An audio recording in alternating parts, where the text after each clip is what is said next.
صحنه 20 کادر 1 دوبل 1 آواز 1.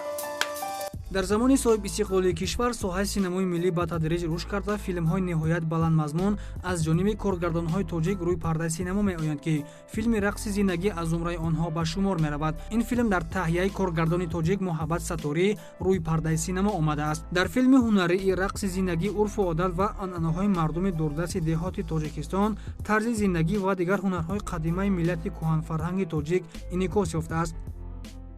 мо таҳиягарон бояд бо эҷоду эҷози худ имрӯз гуфта тавонем ки тоҷикистони азизи ман бишиштосост. вазифаи мо эҷодкорон аст ки аз худ асаре нақше офаридае бигзорем то барои ояндагон зиндагисоз бошад. ман то андозае кӯшиш кардам ки тамоми суннатҳои мардумро дар филм гирд оварда бошам. сурудҳои анъанавии тоҷикона ки дар тӯйҳо месароянд, расму оини тоҷикона, либосҳо ва мусиқӣ. ба ин хеле аҳамият додам.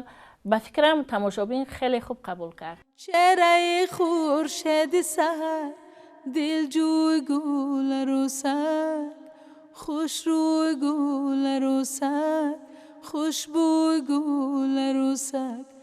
филми мазкур аз ҳаёти духтаре қисса мекунад ки дар яке аз ансамблҳои рақсӣ фаъолият мекунад. пас аз оила барпо карданаш зиндагӣ барои ӯ мушкил гардида муноқишаҳои хонаводагӣ сар мезанад. аксарияти саҳнаҳои сабти филм дар деҳаи ҷавзодараи ҷамоати чилдухтарони ноҳияи муъминобод таҳия шуда ба солҳои 2019-2021 солҳои рушди деҳот, сайёҳӣ ва ҳунарҳои мардумӣ алоқаманд аст.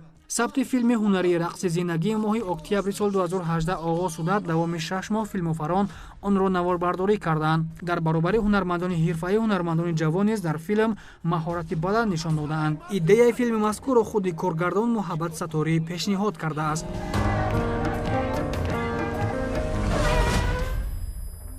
саҳнаи зиндагӣ, саҳнаи рақс.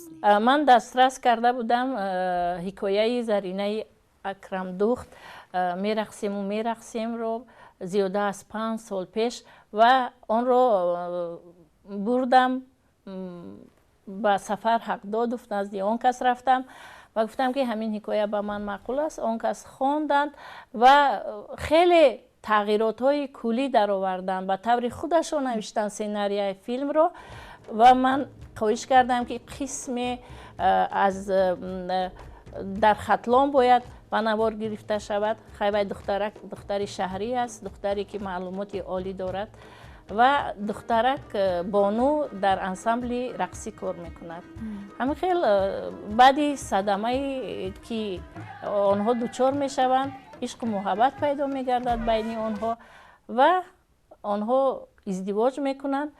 оҳанг дар филм нақши хеле калон дорад ва аз ин лиҳоз коргардон барои мусиқии филм бастакор Фарҳод Зикировро ҷалб карда ӯ тавонист оҳанги муносиберо биёфарад. филми мазкур дар доираи барномаи рушди кино ки барои солҳои 2018-2022 қабул шудааст таҳия гардидааст. дар филм кормандони ансамбли Гулрези Кумитаи телевизион ва радиои назди ҳукумати ҷумҳурии Тоҷикистон иштирок кардаанд. бори аввал буд ки ман дар филм нақш офаридам. фарқияташ дар он аст ки дар рақс чизе ки дар саҳна мебароӣ як бор баромад мекунию тамом дар филм бошад чанд бор. мо ина бемаълима рақса ёд гирифтем. ина духтурҳо не бону ҷавоб намедиҳад.